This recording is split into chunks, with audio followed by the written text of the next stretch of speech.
Tunamshukuru Mungu, karibia tumefika kuugaa mwezi wa 6. Mungu amekuwa mwaminifu na tunamtukuza Mungu kwa yote aliyotutendea. Kwanza kabisa ni washukuru wote ambao mmekuwa mkiniombea na mimi. Kwa kweli niko safari, nimerudi salama. Bwana amekuwa mwaminifu kwangu. Basi asubuhi ya leo tutakwenda kujifunza kuhusu uweza katika jina la Yesu au mamlaka ndani ya jina la Yesu. Haya mamlaka ndani ya jina la Yesu yanasimama toka mwanzo kabisa. Mamlaka toka mwanzo. Ukisoma hata katika kitabu cha Isaya, anazungumzia Isaya kuhusu huyu mtoto atakayezaliwa ambaye ni Yesu Kristo. Amebeba mamlaka gani? Ana uwezo wa aina gani? Jina lake ni jina la namna gani?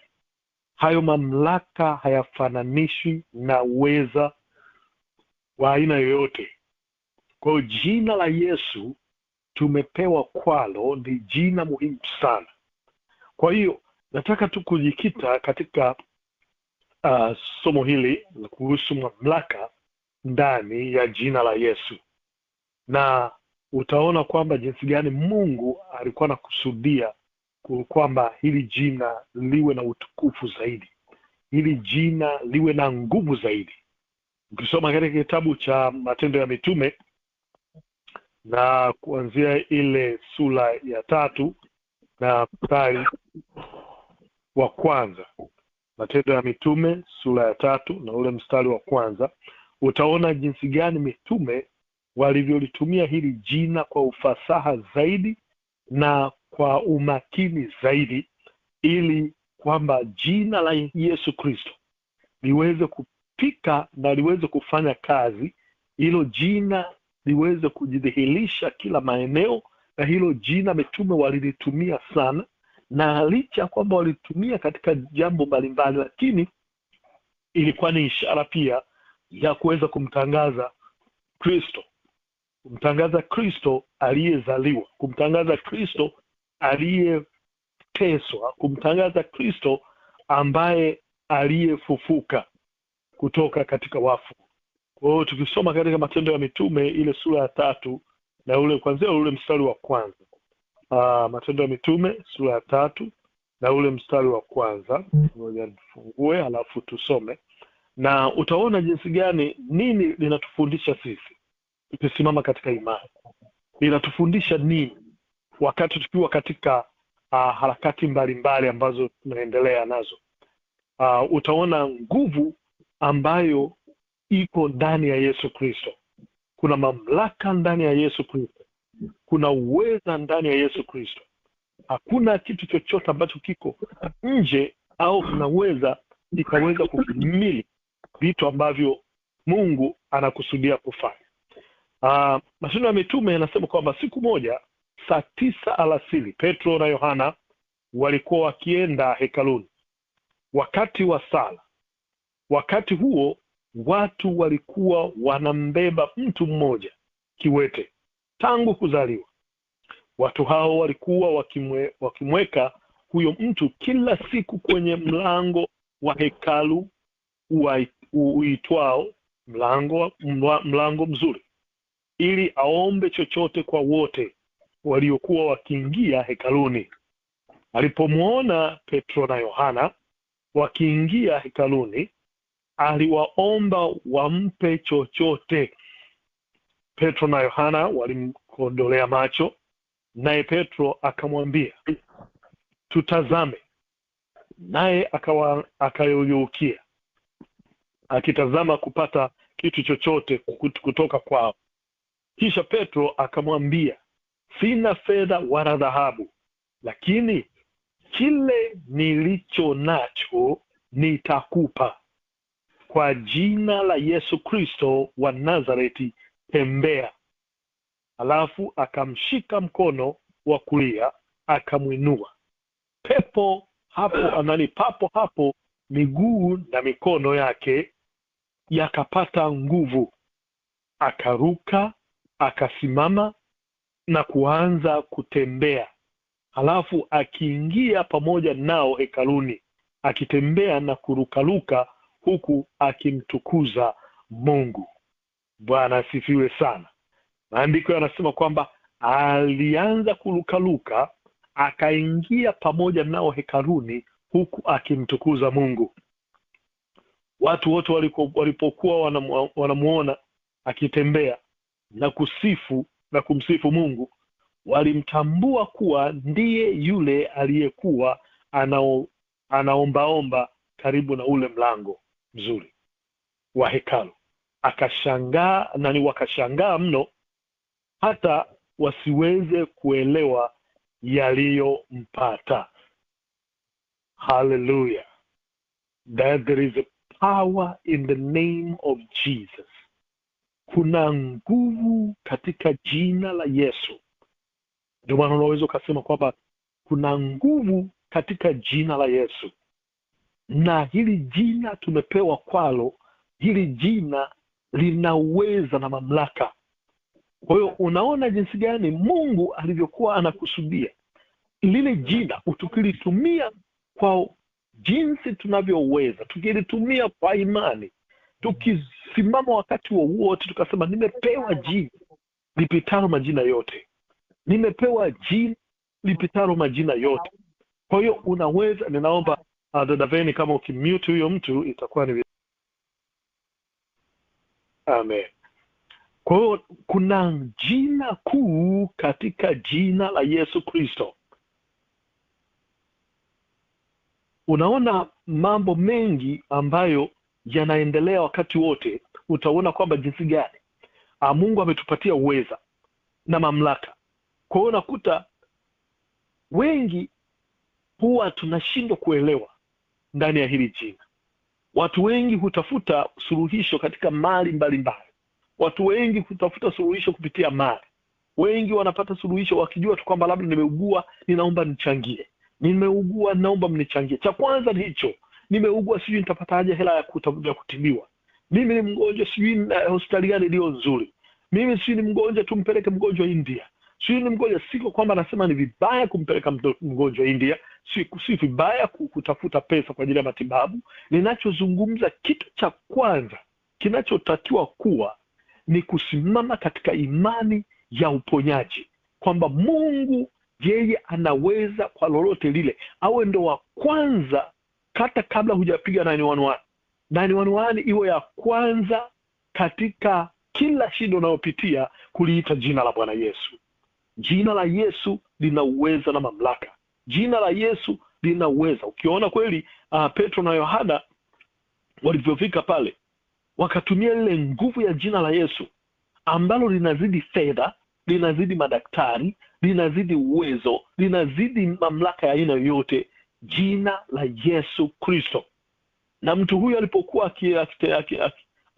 ambaye alikuwa ni kiwete toka kuzaliwa, amekaa na maisha kwa muda mrefu sana. Yaani unakuta watu, hujawahi kuona mtu ambaye amezaliwa hivi anakuwa ni vile vile, na hakuna watu wanaoshughulika naye, kwa sababu wanaona huyu, naona ndo maisha yake yako vile vile. Na unaweza ukawa kweli na hali ambayo sio nzuri, watu watakuzoea, watasema basi. Mara ngapi mmeona wagonjwa ambao wameugua kwa muda mrefu? Mara ngapi mmeona watu ambao tumekuwa na wagonjwa kwa muda mrefu? Watu wataanza kupigia simu wakati ndio umeugua, watakujali, watakufanya hivi, lakini muda ukizidi zaidi ya mwaka mmoja na zaidi, miaka miwili na zaidi, inakuwa ni hadithi. Wanakusahau, wanaendelea na mambo yao, hata kwenye prayer list wanaweza akakusahau.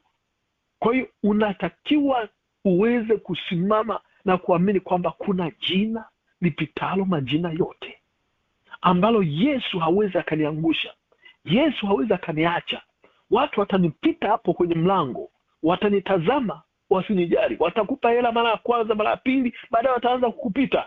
Umeona? Wanakupita pale pale, wanaingia ndani ya hekaluni. Na huyu alikuwa akikaa pale kwa muda mrefu sana, lakini Mungu alikuwa amekusudia kufanya jambo kubwa zaidi kupitia watumishi wa Mungu kina Petro na Yohana. Mtu huyu alikuwa kiwete kwa muda mrefu sana. Je, kitu gani kingeweza kumwondoa katika hilo? Kuna watu wangapi waliingia kwenye sinagogi?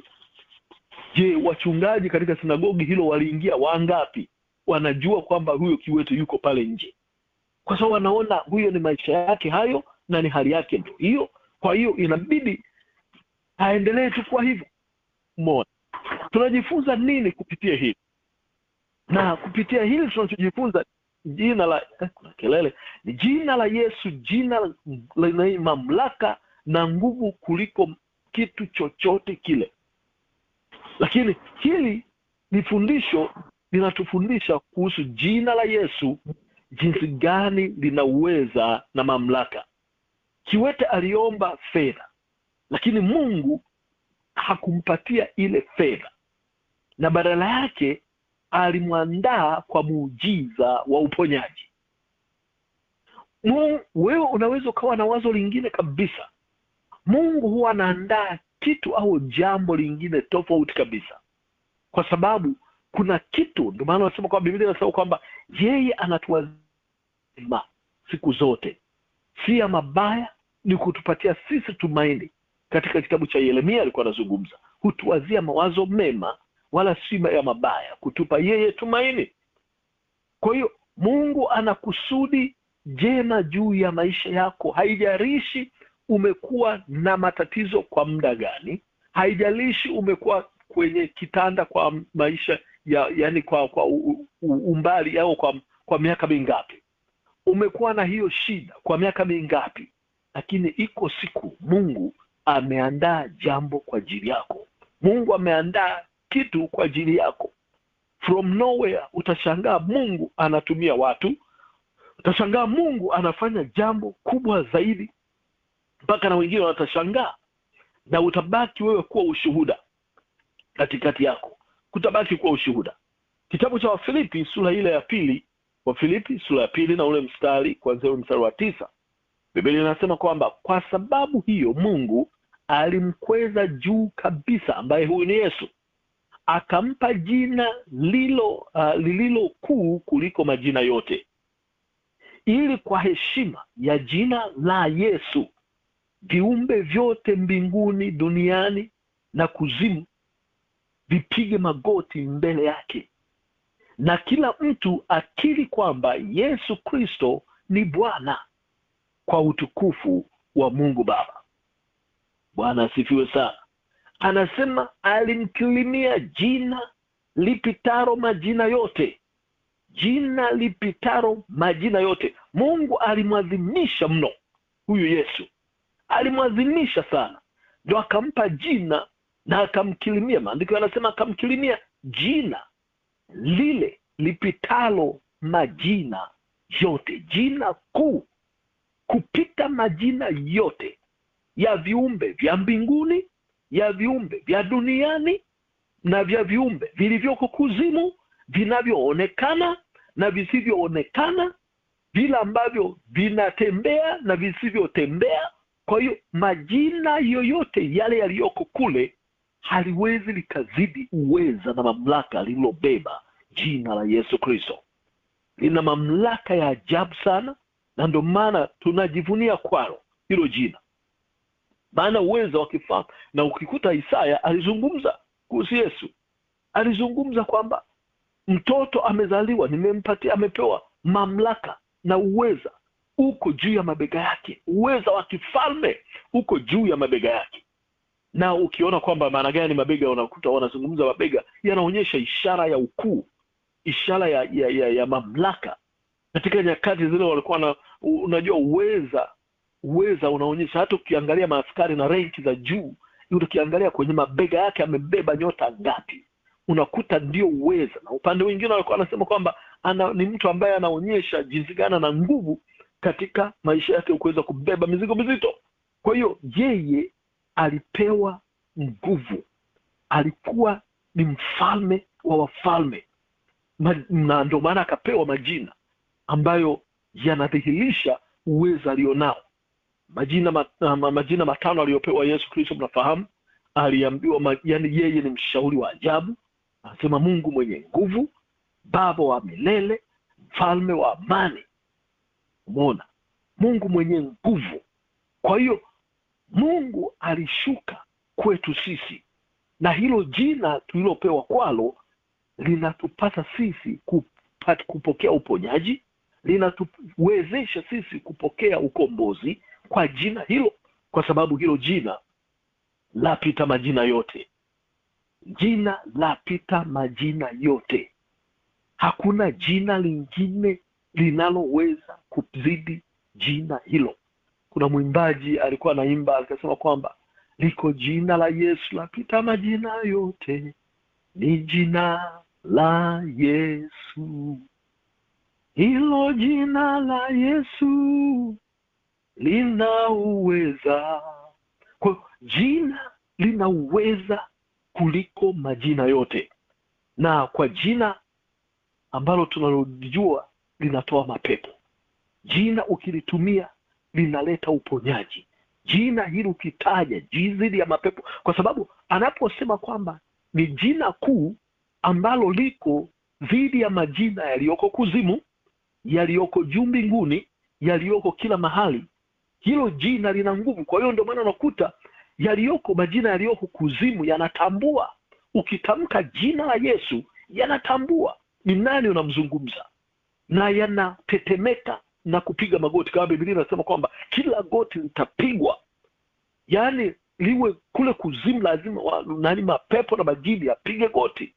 Ndio maana unakuta tunapoomba, tunapokemea mapepo, unatumia uwezo katukasema kwamba kwa jina la Mungu ondoka, au kwa jina sijui la nani ondoka, sijui kwa jina la Bikira Maria ondoka, sijui kwa jina la Mtakatifu Yohana ondoka, usio kwa jina sijui la Mtume Paulo ondoka. Hakuna. Umeona? Lakini ukitaja jina la Yesu Kristo, hilo jina linazidi jina la huyo pepo. Awe sijui ni pepo anaitwa Maimuna, awe sijui ni pepo anaitwa Makata, awe pepo sijui anaitwa nani. Ukitaja hilo jina, kwa sababu linazidi jina lake, unasema kwa jina la Yesu Kristo pepo na kuamuru utoke. Kwa hiyo anaondoka, kwa sababu umetaja kitu kizito juu yake, na anajua kabisa kwamba ana hali ngumu. Kwa jina la Yesu lina mamlaka juu ya magonjwa. Jina la Yesu lina mamlaka juu ya mapepo. Jina la Yesu lina mamlaka juu ya vifungo vya maisha ambayo mtu unaweza kuwa unapitia. Kwa kuna kilicho muhimu, sio tunachokosa, bali tulicho nacho katika Kristo, ambacho kumbuka kina Petro na Yohana walisema kwamba fedha na dhahabu hatuna, acha upungukiwe chochote, lakini kilicho kikubwa zaidi ni kuwa na Kristo ndani mwako, uliyembeba ni Kristo ndani mwako. Ndio maana unakuta watu wanasema kwamba yani, chukua chote unachotaka kuchukua kwangu, lakini niachie huyu Yesu, kwa sababu nilicho nacho nitakuwa nacho ni kikubwa zaidi mimi, zaidi ya fedha na dhahabu. Kwa hiyo unatakiwa tusimame na kuweza kuelewa umuhimu wa kutumia jina la Yesu. Na wapenda sana wamama na watu wengine ambao anapopitia mahali fulani anasema Yesu. Umeona? Yaani ameshaingia kitu tukana Yesu wangu. Umeona? Yesu wangu. Gari limeyumba tu kidogo linataka kupinduka, Yesu wangu. Hivyo ndivyo inavyotakiwa. Na ukiangalia jina anapolitamka lina nguvu. Watu kwenye basi wanaweza kumcheka, hii watu waoga jamani, watu waoga. Hakuna. Kuna nguvu ilikuwepo inataka kuangamiza. Umeona? Kwa hiyo anapotaja Yesu wangu, Mungu anashuka, ile nguvu inashuka. Kama kulikuwa na pepo ajali na nini, wanaangamia, watu wanaanza kucheka tu. Watu wengine waoga, yaani kidogo tu Yesu wangu. Umeona? Hakuna. Ndivyo inavyotakiwa. Napenda sana watu ambao jina la Yesu linakaa mdomoni kwa haraka sana kuliko mama. Linakaa jina la Yesu haraka sana kuliko mama. Kwa hiyo Yesu, hata hao unawasikia wanaosema kwamba Yesu na Maria, umeona, lina nguvu sana, kwa sababu kumbuka ameanza kutamka jina lipi, ina uwezo. Kwa hiyo usiingia kwenye imani nyingine ukasema kwamba labda amekosa. Hapana. Ndio maana hawezi akasema Maria na Yesu, atasema Yesu na Maria. Kwa hiyo tayari ana uwezo, kwa sababu wamekumbuka kuna nguvu katika jina la Yesu Kristo. Umeona? Kwa wengi unakuta tunashindwa na kuomba na kusihi na kuomba uweze kusimama. Mweke Yesu ndani ya moyo wako. Weka Yesu ndani ya moyo wako. Kuna nabii mmoja alikuwa anasema kwamba pesa fedha mfukoni, Yesu moyoni. Kwa hiyo anajua kabisa kile kitakachotoka moyoni kina uwezo ambao ni jina la Yesu Kristo. Baba, katika jina la Yesu, wewe ni mtakatifu mno. Tunakuja mbele zako asubuhi ya leo Bwana. Asante kwa sababu umesema nasi kupitia jina la Yesu Kristo, ambalo jina lipitalo majina yote. Tunaomba Roho Mtakatifu uwe pamoja nasi na utukumbushe umuhimu wa kuweza kulitumia jina lipitalo majina yote, jina lenye nguvu kuliko majina yote ya malaika Gabrieli, malaika wa kila aina, malaika na majina yao. Hili jina ni la kwanza. Mungu, tunasema asante kwa sababu umetufundisha kuweza kutumia jina la Yesu Kristo, maana lina nguvu na uwezo.